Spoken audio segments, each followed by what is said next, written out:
Democratic Congressman Andy Levin of Michigan recently spoke to labor reporter Stephen Greenhouse about his new book on unions and workers' rights.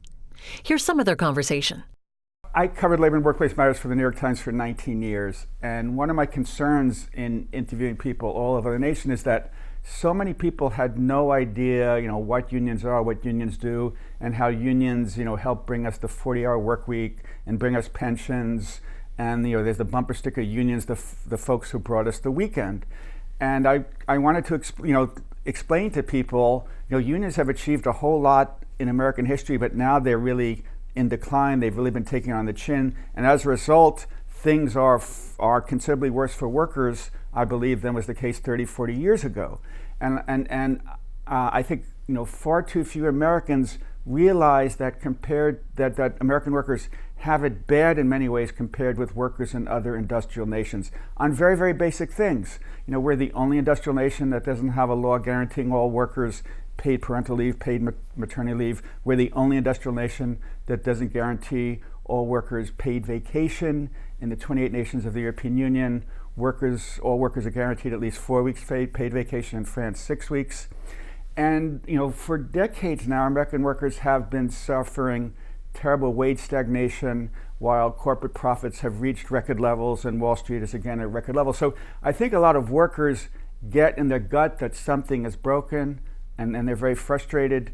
And in my book, I really try to explain why things have headed south for workers in many ways. And I say that worker power in the United States is arguably the weakest it's been in decades. The percentage of workers in, just 1 in 10 workers are in unions now. That's down from more than one in 3 when unions are at their peak.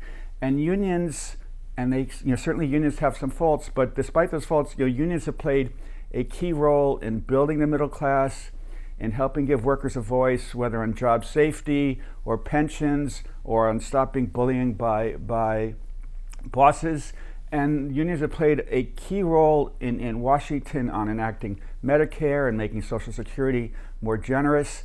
But in recent years, though, unions have really been on the defensive, and corporate power has really trumped union power in many ways. So I think we, as a nation, have to figure out a way to give workers more power, to help create a fair nation, to help end wage stagnation. For example, we haven't raised the federal minimum wage in over a decade. That's the longest time in American history that the minimum wage has not been increased.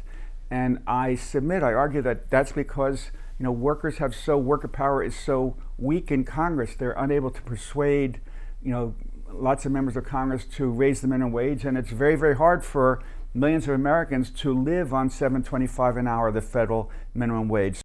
To watch the rest of this interview and to find others like it, visit our website, booktv.org, and click on the Afterwards tab near the top of the page.